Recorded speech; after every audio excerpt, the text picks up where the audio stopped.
Hello, everyone. I'm Jean-Claude at BeyondMystic, and welcome to this deep woo-woo episode entitled Galactic Download with Indigo Angel. You can find her work at indigoangel222.com and also here on YouTube at Indigo Angel. Indigo, welcome back to the show. Hey, Jean-Claude. Thank you so much for having me back. I'm excited, as always, to dive into the deep woo-woo with you. And I guess we have a lot to talk about today. Got a lot to talk about today. Absolutely. You sent me these notes last night, and as I was going through them and reading them and preparing the slide deck for this episode, I was like, whoa, this is some pretty deep stuff. Well, first of all, thank you so much, everyone in the audience, for joining us for this show. We are going to be delving into I guess some difficult topics in the sense of hidden occulted knowledge. Mm-hmm. And every time you look into these occulted topics, sometimes things tend to look back at you. So let's just put it that way. Above me right now is a Merkaba. So if you want to do a Merkaba protection as well as you're getting involved in this particular information flow, might be good for you. So let's start there, Indigo. Maybe set up a quick protection around this episode. How would you want to frame that for the audience? Let's start there, and then I'll ask you to set up the context for the audience here as well. Okay, sure. I mean, as far as protection, I always recommend to seal and protect your astral field with the silver flame, with the blue flame, with the emerald flame. And Jean-Claude just came out of the screen. Was that intentional? Oh, he said he'd be right back. Yeah, and I just basically tell people to, wear some sort of protection. You can wear crystal protection. You can wear EMF protection.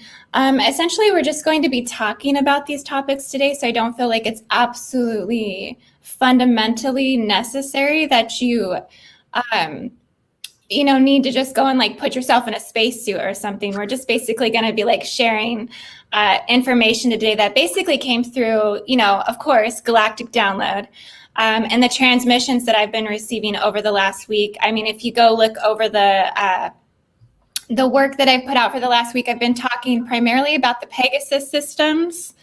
And when I'm talking about Pegasus systems, I'm literally talking about the celestial body, the radial intelligence influence that basically penetrates the grids, works within coalitions with other star systems on a subatomic level of reality fields that basically are like the fundamentals to what essentially allows these certain collective reality fields to manifest. And also with the Pegasus system specifically that we're going to kind of talk about today, it leaves this undetectable, very much this encrypted radial intelligence signature that interweaves into several different agencies here on the Earth, several different experiments that have happened throughout time, several different technologies and sciences, government agencies, and basically Pegasus represents it's a very interesting signature because it follows the encryption of horses.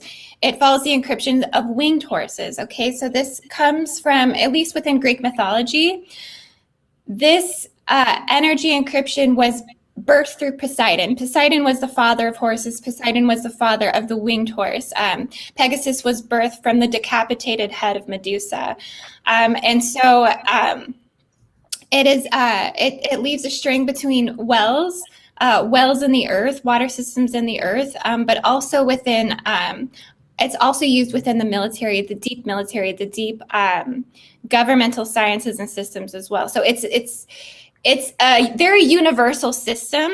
In terms of galactic history, it essentially is one that is not spoken about in terms of their participation here on Earth as much or as often. Because when we just see this mythical horse, we see this, beautiful horse that honestly represents a lot of benevolency.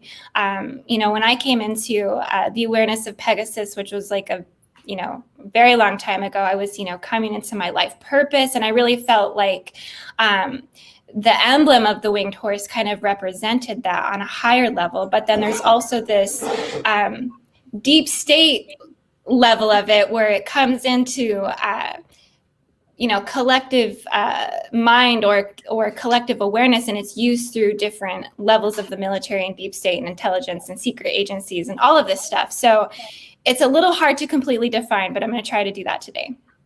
Okay, very good. Thank you for that introduction. And thank you for taking the steering wheel for a moment here. My dog was going ballistic. There was somebody at the door, so I had to leave quickly. And you didn't miss a beat, Indigo. So thank you so much for that. I appreciate that.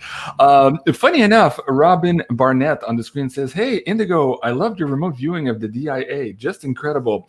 Speaking about that, when you look at Indigo's YouTube channel right now, for some reason, that video is not coming up. So I'm going to refresh that and show the audience what I see here. And so as I was preparing for this subject, I'm like, wait, 3 days ago, Indigo just posted this about an hour ago. Where the hell is the video? So even if you click on video right now, anyways, where I'm at on my distributed server on YouTube, I can't find it. Although it does come up on my subscription feed, it's still there. So there's something mysterious about this video. You want to start there and explain a little bit the remote viewing? Is that fair to start here? Yeah, sure. Okay. So I was guided to do a remote view on the DIA airport because I really was just following the encryption of Pegasus. Okay, so it's always like one thing leads me into the next thing, and I'm just kind of following this radial wave of information. And basically, yeah, thank you.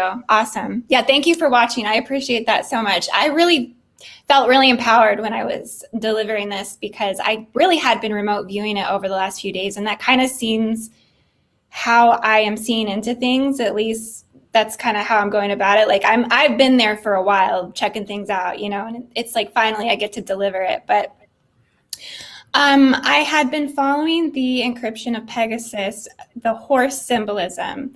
And what I had noticed is I sent you that picture of the Montauk Project, the horse on the front of the cover of the book of the Montauk Project. Well, it is strikingly resemblant to the horse Lucifer that is out front of the DIA airport. Okay, so, and the more I've dived into the studies of Montauk projects and what kind of went down there in Montauk, New York, and Camp Hero, essentially, this was a governmental project that took on experiments to dive deeper into time travel. And there was a lot of things they did there. Montauk, though, had somewhat of it was like traumatic. It was like a lot of negative things. There was like mind control that happened there. There was they did, psychological experiments on people to try to find out how to time travel. They were experimenting with Nikola Tesla technology and things like this with radiant energy to basically open and close time portals. It said that, facets of MK Ultra and things like this were done under the Montauk Project. A lot of things were done under the Montauk Project, Rainbow Project, the Philadelphia experiments, the one where the ship, disappeared and came back. There's just a lot of mysteriousness of things that happened there. And they said that also, just sorry to interrupt. Is that also where they were experimenting with this chair, where people would sit in this chair, and I don't know if they were able to control spacecraft or to actually traverse time. There was something about the Montauk chair at some point, and I'm trying to see if I'm confusing that with somebody else. I think I had that in a conversation with Carrie Cassidy maybe a year ago. Do you recall what I'm talking about? Am I confusing things? I don't recall specifically a chair, but I wouldn't doubt it. They definitely were doing. They were tampering with like the biomagnetic fields. They were doing like electric shock, to basically break down people's biosphere, their magnetic sphere, to be able to, because when they weaken the magnetic field, it's easier for them to be able to, go through time portals. As far as the chair, I'm not too sure specifically, but possibly. Okay. Oh, well, that's interesting. I'll try to go and look back. These episodes were deleted probably on my first channel, so I'm not sure if they're still around. But yeah, there was something fascinating about a chair and how it was connecting to, I guess, your meridians in your back, and you were like interfacing with this particular chair. I forget the concept of it, or it could have been with Dr. Richard Allen Miller who told me about that. At any rate, it's fascinating. So let's go back to the DIA remote viewing here. Okay, yeah. So following the symbolism, I've kind of had this intuitive hunch that the Montauk projects could have just been simply moved from Montauk, New York to the DIA airport. They both seem to carry this frequency of time manipulation. And one of the reasons and other ways that I've seen that was if you look at like an aerial viewpoint of the runway at the DIA airport, the runway is laid out in the shape of a swastika. In some of my other studies, I've always tied the swastika or the corruption of that symbolism to a lot of Draco manipulation here on Earth and things like this. And because that swastika really represents the time functioning and the synchronization of the metagalactic core, right? On like a higher level, according to like the Indian rishis and things like this, the true Aryans, like that symbolism was actually like a sacred symbol, like it represented like benevolency, but this was tainted during the Aryan occultist timelines and things like this. So they've basically taken this symbolism and it represents the altercation of time. Okay. And what the Dracos have done, at least through my own psychic viewpoint of this and my own research and my studies, according to my Draco Aryan occultist seal removal video, if you've seen that, I've talked about how they've taken the swastika and they've basically have imprinted it in iron in specific locations in the central vertical column of the planet to basically tamper with time, with pole manipulation, with solar manipulation, everything that they're basically doing there. So when I see the imprint of this symbolism, it allows me to see psychically that there may be a Draco seal fundamentally inserted into the grid structures of that area or location or perimeters in which I'm trying to remote view. And so I kind of seen this at the DIA airport with that symbolism being just so visible, I guess, aerially when you're looking down on there. Ways in which Dracos would imprint seals would be through like certain metals into the grids, like iron or some sort of metal, basically, is how they kind of tamper and manipulate that geometric structure into the stargates or even into the location in which they're trying to tamper or seal that perspective of reality, I guess, within that timeline. Is that kind of making sense? Yeah, it does. Somebody was asking in the chat, what is DIA? Denver International Airport is the acronym. And Laura says, yes, wow, remembering there was a chair. And somebody else was talking about a jump room. D. Luca, yeah, the chair is in the jump room. I'm presuming those were the jump rooms to Mars. And again, I'm trying to remember. It was probably an episode with either Carrie Cassidy or Dr. Richard Allen Miller. That's absolutely fantastic. Now, the swastika itself, do you see that? I'm trying to figure out if we can find an overhead view. I remember seeing this years ago where the layouts of the ground as they were digging and all that, you can clearly see that it was in the design, or at least there was a partial design of the swastika there. I'm trying to find that image now to show you. Most of the images on YouTube are like at an angle right now, and you can't see that. Do you remember seeing that? Yeah. So if you want to go to the map that I sent you, so I kind of charted this out after I did my remote view because I was like, I'm just gonna put what I see like on my map really quick. So if you go to the DIA airport, yeah, I kind of labeled it, but yeah, you can see. You zoom out a little bit. Oh, that's what you mean. Yes, yeah, the runways. Okay, yeah. And you know what? There was another structure, I think, before the airport, the top portion of the airport was on. You know how they were digging and they had tunnels and stuff? At that time, too, I remember seeing pictures. I'm like, my God, that looks a lot like a swastika. And then they built the airport on top of that. So apparently there's these huge underground tunnels there as well, how deep it goes and where it connects to. Did you do anything in terms of your remote viewing for the tunnels as well? Yeah, there was a lot that I've seen for the remote viewing with the tunnels. Well, there was a lot of ways in which I came in to scan and see it. Some of it was like, aerial, some of it was underground, some of it was from memory, some of it felt more like location. But in terms of the tunnels, I kept seeing, like I was going down, into the tunnel area. I seen, you know, a lot of empty rooms. I kept feeling like the presence of a DUM, or like a deep under military base. I sensed that it was maybe like 5 stories deep. I kept seeing like the number 3 on the corridors. So I felt like that the tunnels that were actually going somewhere that mattered in accordance to what the DIA was being ran for, which I feel is like global defense systems.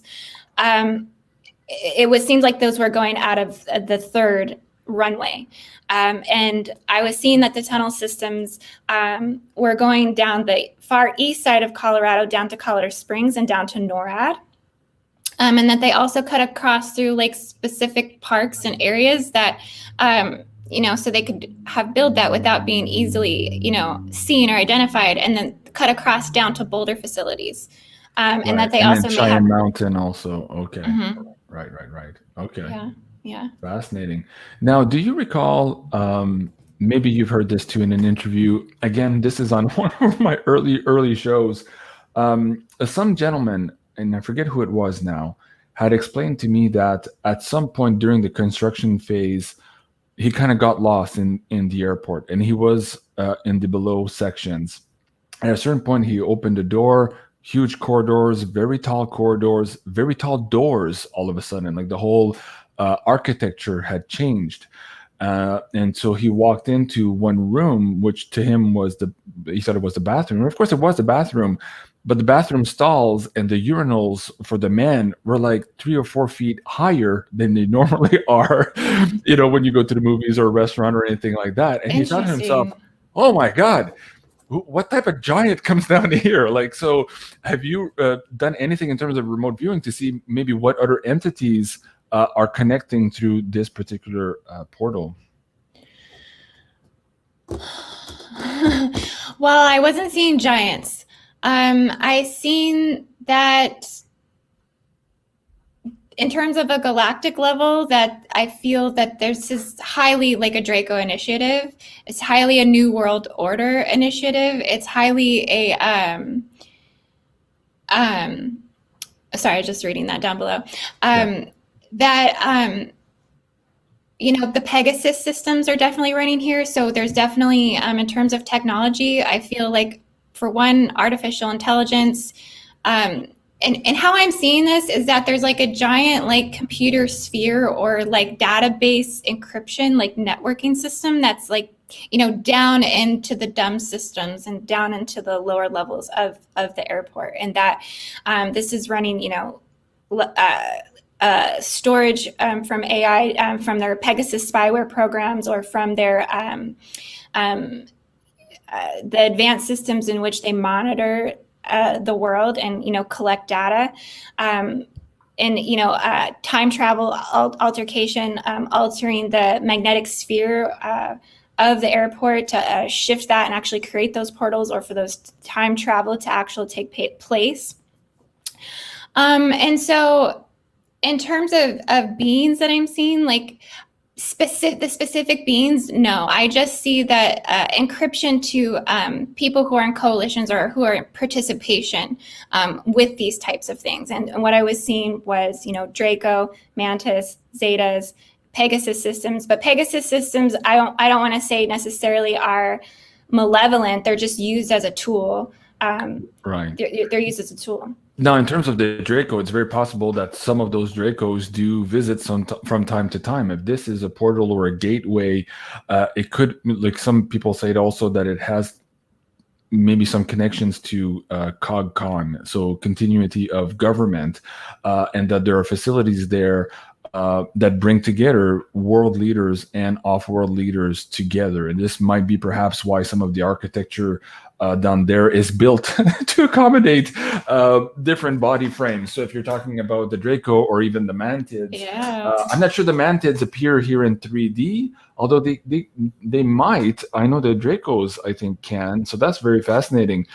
Catherine Marie says, hi there, JC. Elena Danon had a guest who recently experienced what is being said now. I believe she's mentioning the architecture below. So that's very interesting.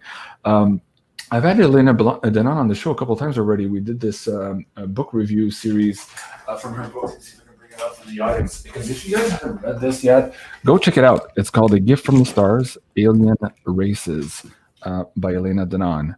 Really, really fascinating.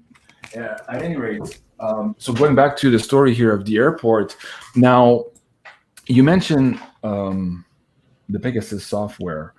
Do you want to get into that and explain a little bit to the audience how you perceive that, like it's intelligence gathering to, on the main level, but it's much, much more than that. So do you want to get into that now here a little bit? Yeah, sure. So the Pegasus spyware was it was developed by NSO Group in Israel, I believe, and it's basically it's a program that governments is being sold to governments. I think it's been sold to like 10 or 12 governments at this point. Russia being one. I think China, Mexico. I can't remember every single one, but essentially it's a spyware program that they put on your phone, and they can it can go to iOSs and Androids. Yeah, like it says there, and it basically can track everything you've ever done on your phone: calls, messages, pictures, bank statement, everything you've ever done, internet searches. And so it's said that I think like 50,000 people are actually being monitored as of right now under the Pegasus spyware, primarily journalists and politicians. But I was watching some Edward Snowden, and he was saying that at some point this could go very global, going from 50,000 people being monitored to 50 million in the blink of an eye. And then, democracy at that point definitely might be in a lot of trouble. Yeah, absolutely.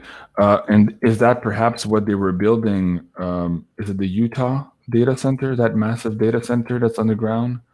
I believe that's the one here, but this one is not underground. But there's something else in that neck of the woods again, maybe being used as technology to not only collect all of this data, but to, I guess, curate it in some way for some specific use.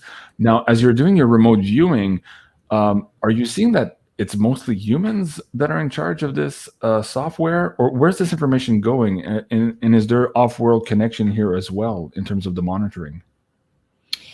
Well, there's definitely off-world connections. In terms of the monitoring, yeah, I can't say for sure who. I feel like it has a lot to do with artificial intelligence. And like you said, data collection, like when you're referring to that Utah thing. So whether there's, I keep seeing that there's like this like super computer, like this super quantum like AI computer that's like kind of like that data thing where it's like collecting all data, like it's collecting everything into this database, and what the government is doing with it, and who they are connected in terms of galactic informants and things like this. Like I cannot say for sure like which races specifically are involved, but just know there's definitely higher levels of intelligence, ultra-terrestrial, extraterrestrial, and artificial intelligence that are all at play with all of these things. It's always much, much, much more complicated than we're led to believe, isn't it, Indigo? Incredible. Okay, let's go back to my notes page. Somebody above was asking, hey, JC, have the link. So it's always beyondmystic.net/notes. And this is where, when we have these more complicated episodes, I put the notes for you guys and the links so that you can share with us. Okay, the next thing we had here was I wanted to tell you really quickly about the Lucifer, though, what I was seeing. Oh, okay, let's go back to that. Yeah, on the remote view. Okay. So if you guys know the story of Lucifer, he was, when he was getting installed basically at the DIA airport, he fell on the artist who was, creating him and killed him. Yeah. So I kind of like, attuned into his energy, remote viewed into his energy, and I see like a portal structure underneath him. And then when I kind of tuned into that, I seen it was like a portal, but it was like concentric circles that seemed to be going down into the ground, into the first and the second density. And then I seen Anubis, and I felt Anubis's energy, or like Anubis's presence. And it almost felt like Anubis had been set there as like a guardian, because it did feel like souls or spirits were coming in and out of that Luciferian portal. And it almost felt like Anubis kind of came into the picture to almost protect what was kind of happening there. Wow. Let's talk about Anubis. What's his role there, and how do you tie this in together? And it's curious that we're bringing in now Egyptology into the mix here. And a lot of our shows, and you and I have done our live shows from the pyramids when you were there last year, I believe, in the fall. So, okay, so explain to the audience again, first of all, who's Anubis, and what do you see his role being right now in this portal underneath Lucifer? So Anubis is a guide of the underworld. He was involved in the embalming and basically in the crossing over processes, the death processes, in Egypt. And the way that I see him there as a guardian of that gateway.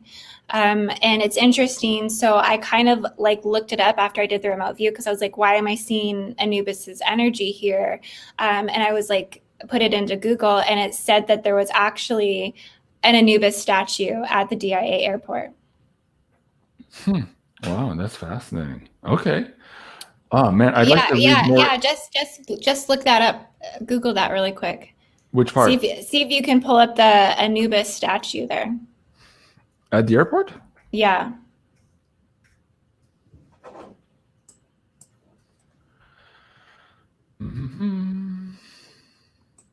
I see him in different places here. Okay, so not everyone thrilled with Anubis statue at the IA. Well, there you go, the Denver Post article.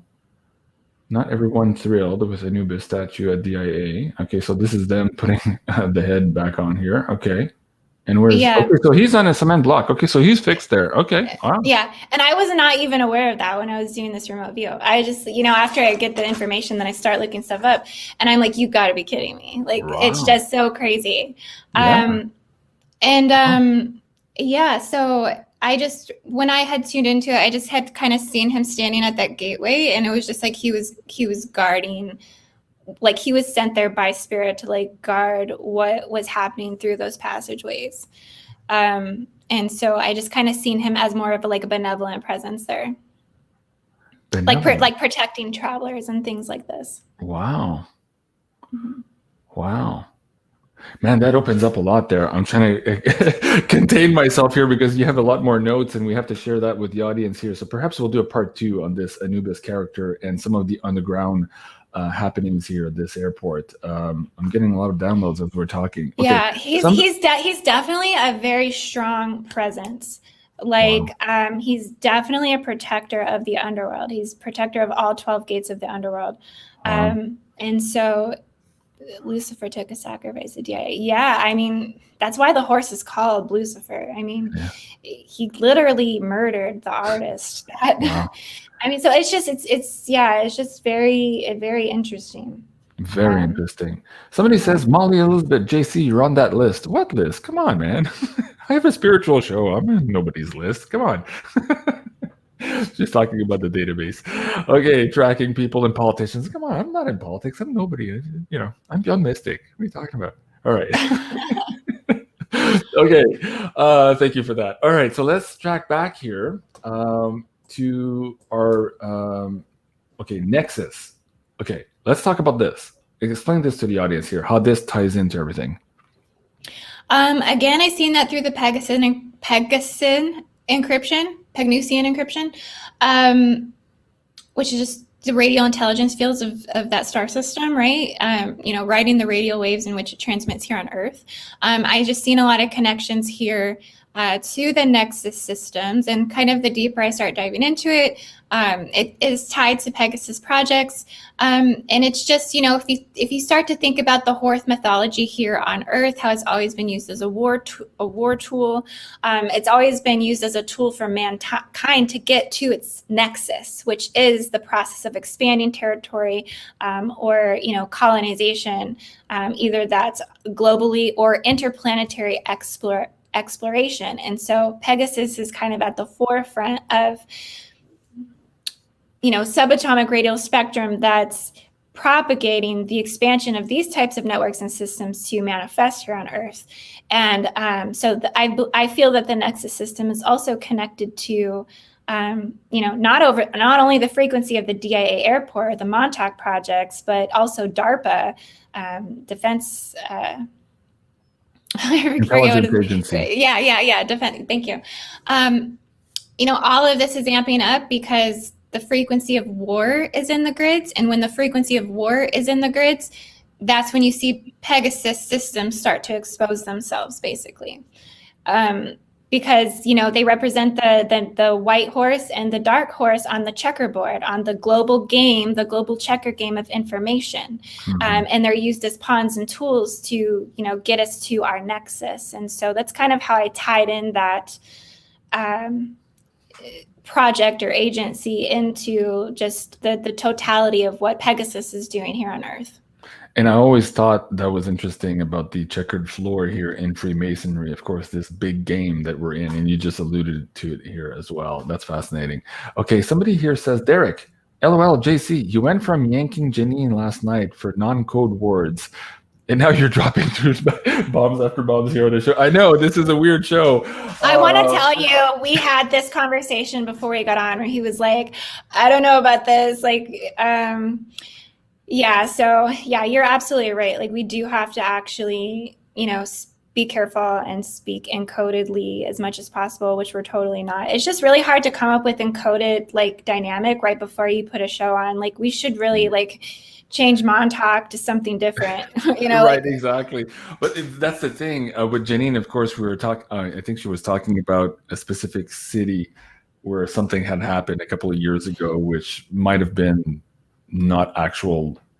Anyways, that's all I'll say. So it's easy to change the words on that stuff. We've been at it for so long, but this is so much new nomenclature, and we're trying to grasp at straws here. And again, Indigo and I were just talking about this before the show. I'm like, well, it's not like I have an ex-CIA deep operative, give me code words here. It's just, it's just Indigo and Angel and myself having a conversation. What do we know? We know nothing. That's true. And we're basically discussing things that are all over the internet. Anyways, yeah.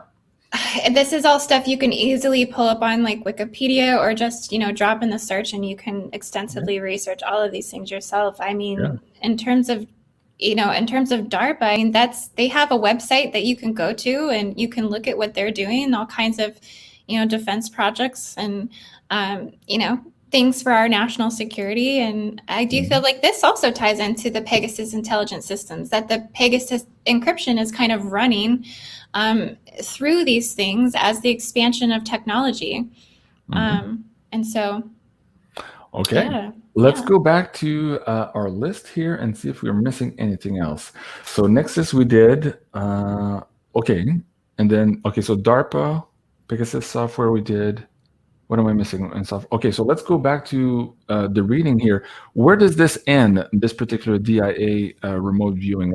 If you had to maybe summarize the three main points here for the audience, what do they need to know? They can go watch the full episode, of course, but just for the sake of this conversation, what would be the three main points here that came out for you that we need to understand? Yeah, I think the main points would be that there is the potential here that the Montauk project, no, I don't want to say it, could have potentially be moved here, and that these experiments and these technologies and that these, advancements and things that they were doing there may have been somewhat of a continuation here at the DIA airport.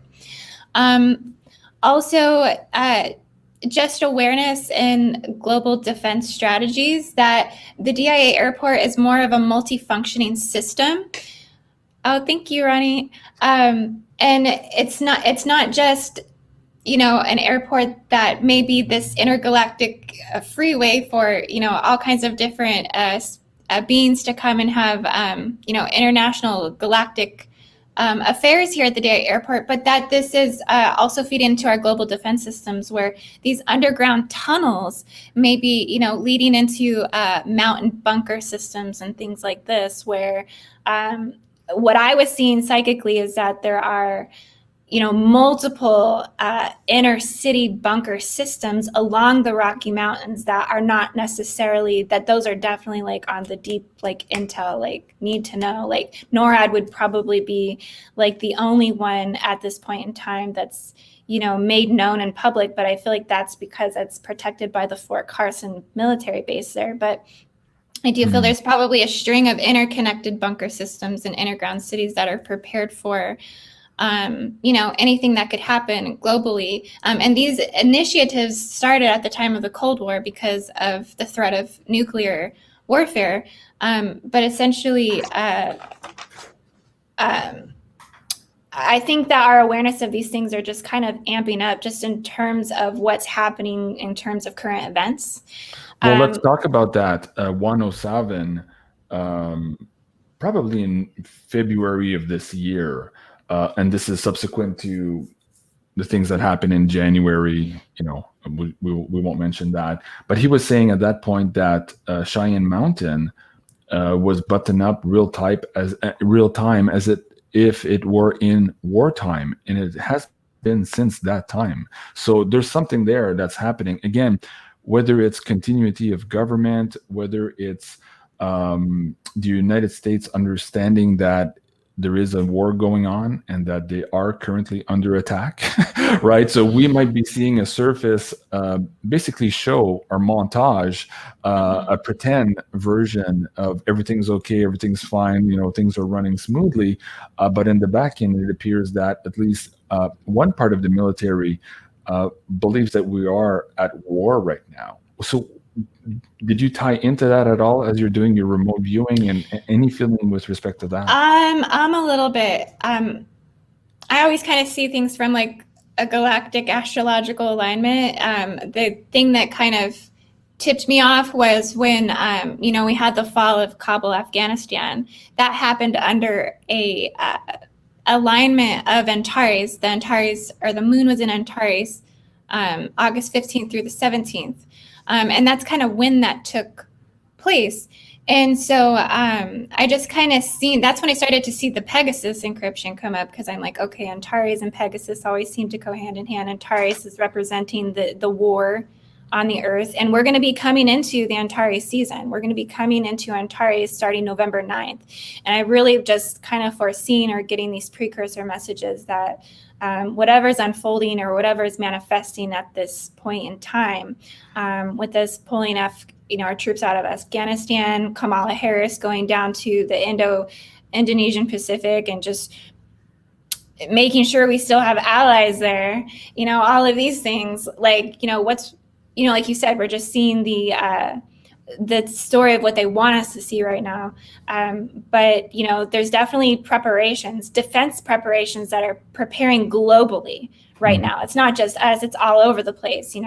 Everyone's kind of, I think, in a strategy of falling back on their defense systems. And I think that's, why we have these activation. The DIA airport comes up, NORAD comes up, like these are our defense strategies if stuff hits the fan.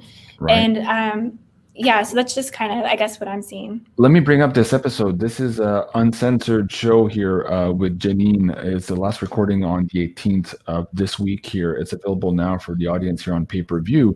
But we talked about what's written in red here. But what was interesting in this episode is we pulled cards on the military withdrawal from Afghanistan, whether that was a defeat per se in Afghanistan, or if, like Benjamin Fulford was saying, it was more a strategic replacement of troops back on United States soil, and also in some strategic places in Europe for something that is about to come, right? So it's a repositioning of troops for much bigger fish to fry, basically, than what Afghanistan was on the radar. What do you make of that? Does that sound right to you? It resonates with me. Yeah, it does. Not like I can see the full picture, but I've definitely just been getting the messages, preparation for global warfare. That's just, I've been just getting the words in my head. And so I don't like to say those things because I don't like to project that into the collective or, into the world or into the reality to manifest it. Because I mean, it is powerful, and we do manifest these things when we speak them. Well, it's like anything else. If the doctor doesn't tell you you have an onset of cancer, then you're not going to take those moves to heal yourself of that cancer, right? So if there is a potential for some difficult times ahead, us knowing about it, not catastrophizing or creating it, also enables us to vote and say, no, we don't want that. We want to create this, right? And then focus our energy on what we want to create. And that's why we have these conversations on these shows. And for the most part, the audience understands why we bring things up when sometimes it's hard to digest, but at the same time, we're growing up as humans, and we can't pretend, oh, la, la, la, everything's okay, everything's fine, external savior myth. That's no longer in our cards. We're moving into this age of Aquarius, and we are responsible for that self-mastery and that knowledge. So, wow. Okay. Ronnie says, smash the likes. Yes, I agree. All right. Yeah, no, you said that really good. I loved what you just said. And it's interesting, too, because I had pulled up Joe Biden's birth chart. And he has a lot of placements of Antares. I just feel like that's very interesting, coming into the time that we're in when we're at, the 20th year anniversary of 9/11. And, here we go, like, starting to make those big moves on the checkerboard, right? And we have an Antares chief in command has 3 placements of Antares in his Sun, Mercury, and his Venus. So I feel that Antares, which is the war chief, may fully manifest itself here in 2021. And you just mentioned, of course, the day before September 12th. And of course, the numerology is on that plane. So this is the famous plane supposedly leaving and everybody running after it here to try to hitch a ride out of the Afghanistan or the Kabul airport. And of course, there are reports here that this was maybe staged for some reason. And this is actually one of their inflatable planes that they use as movie props. But let it be known that that number there is right there, of course. So speak about that, your intuition about this 20-year anniversary. Talk about Biden's chart a little bit more. How does this all tie in to him? Is he being set up here to be replaced, to set the 25th Amendment on him, to maybe put Kamala Harris into place? Or is there a much, much bigger picture here happening in terms of this, what appears to be a total clusterfuck or disaster for this presidency? Those are all really, really good questions that I don't really have answers to all those questions, to be honest with you.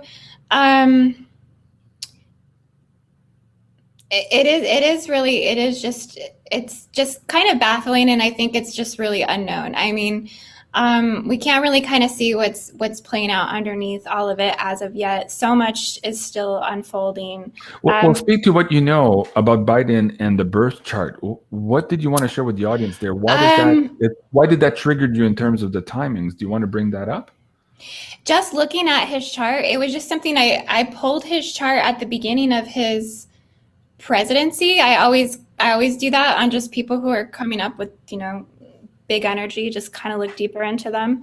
And yeah, he has 3 alignments just directly culminated and aligned to Antares. And, the Sun, Mercury, the Venus, those are very predominant positions. So this is the way this man thinks. This is his energy. This is his personality. This is his passion. This is his heart. So he is a manifestation of the entire system here in the collective in this time. So that I think that speaks a lot to what's going to be playing out during his presidency. He's in this position with these markers to be making these big military type decisions. And this is coming close to the intelligence of the metagalactic core, because Antares is very, very close within a couple 100 light year spectrum to the metagalactic core. This is like the celestial chief in command. So however people feel about him, because a lot of people feel like, you know, he's a clone, and he may as well be a clone. I've heard a lot of people say that, you know, that's not really Joe Biden, that his vessel is being used for intelligences or other type of agendas to kind of use his body as a force or whatever to implement their agendas. Whether that is or isn't true, I can't say for sure, but I just do feel that in terms of what's supposed to manifest and play out, that Antares is speaking through Joe Biden. Okay, that's fascinating. Wow, I never thought about it that way. But yeah, whether he's a clone, a step in, a walk in, whatever's going on there, again, this could be part of that just on the surface facade that we're seeing. But Indigo is really trying to get the audience here to understand that there's more happening here below the surface. And that was that big reading here at the DIA airport. So let me bring that link back down, guys. If you haven't seen that and you're just now joining us for this episode, you can click on this link and go check that remote viewing from Indigo Angel. Okay, Indigo, back to our notes. Is there anything else for the show notes for today that you think we missed, or is there anything else that's coming to mind now that you want to share in the context of this conversation? You know, I feel like I kind of just skimmed over the last 3 videos that I've put out, just kind of quickly summarizing things with you. So if people are activated by anything that I talked about today, they can always go check out the last 3 videos I did, the Project Pegasus Montauk Project, the video I did with Miss Kimberkiss, and then also my remote view of the DIA airport. That would definitely fill in some of the gaps that maybe I wasn't able to get to in full explanation today. I kind of go deeper into the wormholes in all of those videos. Awesome. Yeah. Okay. Yeah. And how about in the last couple of minutes of the show here, is there anything, do you want to maybe do a live download and try to figure out here what source would want to tell the audience members as to what is to come? We just talked about that maybe this military is being repositioned for something else to come. So what would you say to the audience, or if you wanted to do a live meditation here or a download to try to tell them what they need to know here to maybe navigate the next couple of weeks and months here in that context? In terms of maybe doing a meditation, I usually try to leave those for my Patreons, which I'll be going over to do some stuff on Patreon very soon. I do offer the J seal removals and the Draco Aryan Occultist seal removals, but in terms of just current messages, at least a lot of my friends who are definitely on the deep intel aspect of things, they're prepping right now. A lot of them are prepping. A lot of them are preparing for bug out bags, making sure they have water resources, making sure that they have some type of off-grid potential in their future, just kind of having like a plan in place, just to kind of start planting those seeds if you haven't been thinking about them, because I think we kind of slip in and out of that being something of relevance or importance to us as we kind of get back into falling into the normalcy of things. But then when stuff goes down, then all of a sudden, definitely with COVID, that, I feel like that ignited that frequency of like, maybe we're not just living in this perfect world, and maybe we do actually need to prepare for these things. And so I think we've kind of settled back into a little bit of comfort, that the ones who are sleeping and genetically altered and walking around without souls, how they're all going around getting the jobs as we speak. But essentially, we fall back into getting comfortable. And so I think just the overall message would be to maybe just keep that seed in the back of your mind right now, that we might potentially need to kind of make sure we have those safety things in place at this time. I like that. I've been espousing that since the beginning of this show. There's always good reasons to be prepared. Of course, if you're an old Boy Scout, you're always prepared for stuff, and it doesn't mean that you're creating that, but you're prepared for things that happen. Sometimes it's just Mother Nature. I remember having an ice storm here in 2000, or was it 1999 or 2000, around that area. And we were like 21 days without power here. So, things happen. But in the context of what Indigo is saying now too, there's so many things happening on the geopolitical world stage right now that never hurts to top up some of your resources. Now, on top of that, maybe speak also to the human vessel. These are the vessels in which are the vehicles, if you wish, for our souls right now to traverse this period of time in front of us. So what can you tell to the audience there also about preparing this vessel to maybe harden it up a little bit, maybe change the tires, change the oil, so to speak, so that we're in better fighting shape here moving forward? What would you say to them for that? Oh, well, first of all, I would say don't live in fear. Because I think the things we're talking about, I mean, even before we came into this video, you're like, let's gear them up, let's protect their light body fields. It's like, like, don't live in fear, because that really immediately kind of drops your frequency down to like the 3D. And really on a higher timeline, if you're really truly oscillating and having the spin field rotation of 5D, those things aren't necessarily going to impact your life so much. I mean, and I feel like I'm an example of this, that when all of this is going down, I mean, when COVID was going down, I mean, I was traveling everywhere and like going to gate sites and just still like living my life. And I feel like it's because I was holding, a 5D frequency. I was committed. I was on mission. I was living in my life purpose. I was doing what I was supposed to be doing. And and so I didn't really feel as affected as the people around me. You have to understand, though, that you are resonating at a very high frequency, and sometimes you're a little bit too woo for my woo-woo show. So for the audience out there who are just tipping their toes into the woo, I think what Indigo is saying, too, is raise your frequency. That's it. Yeah. Raise your frequency. Your body will adjust a lot better to what's coming up than if you're in these lower frequencies. So if that means for you eating a little bit better, if it means going outside, being in the sun, being in nature, hugging a tree, going in the water, doing some meditation, then do what's right for you to raise that frequency. I think that's the best we can say for now. Let me thank a few of our PayPal tip jar donators today. Rhonda, thank you so much. She says, sending love from Ronnie. Thank you so much, Ronnie. And I think there was another one. Danielle Lettuce. Thank you so much. I appreciate that. You guys are amazing. You make it possible for me to be out here, of course, as we were demonetized and terminated a few times here on YouTube already for having these informational conversations. All right. These are the things that we have to live through. Indigo, anything else you want to share with the audience before we go today? Oh, wait. Actually, you have a coupon code for people who want to book a session with you. Let's talk about that.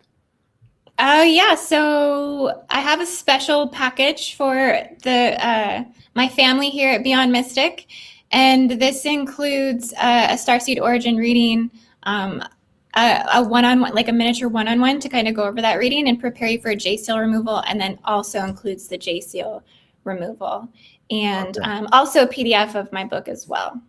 Okay, very good. So that's the Cadillac there. I love it. Okay. Yeah. So this is already discounted. So it's discount. Okay, so it's a 433.32 value. You've discounted here at 388, and on top of that, you have the Beyond Mystic discount to be applied to that as well at the checkout. Is that correct? That's correct. So at checkout, you just want to put in Beyond Mystic 3, all lowercase, and it will take another 10% off of that. Beyond Mystic and 3, the number 3. Yes. Okay, very good. And I want to make sure I have that in the description box below in this video as well. Hold on, folks. I'm just going to make sure it's there because I did it. I think when we lost the last channel, some of these coupon codes didn't carry over in my descriptions. Let me just check. Edit. Beyond Mystic 3 is there. Okay, good. So I'll just do a cut and paste there and put that in the live chat for everyone here. And of course, if you guys are watching on replay, you'll find these links in the description box below. Wow. What a cool episode. Indigo. That was the Galactic Download with Indigo Angel. Join us again in 2 weeks from now. Indigo and I are doing these every 2 weeks on Thursdays, normally at 1 p.m. Eastern time. So check the calendar here in the next couple of days as I recreate the poster for that next episode. And in the meantime, please do go and subscribe to Indigo Angel here on YouTube, and also support her on her Patreon, where there you can find a lot of those, what you refer to as the JC removals and the meditation invitations there for her private group, and that can be found at patreon.com/Indigo Angel. Last but not least, please remember to like, share, and subscribe here at Jean-Claude at Beyond Mystic 3, and we'll see you later. Thank you so much, everyone. I love you guys. Have a great day, and au revoir.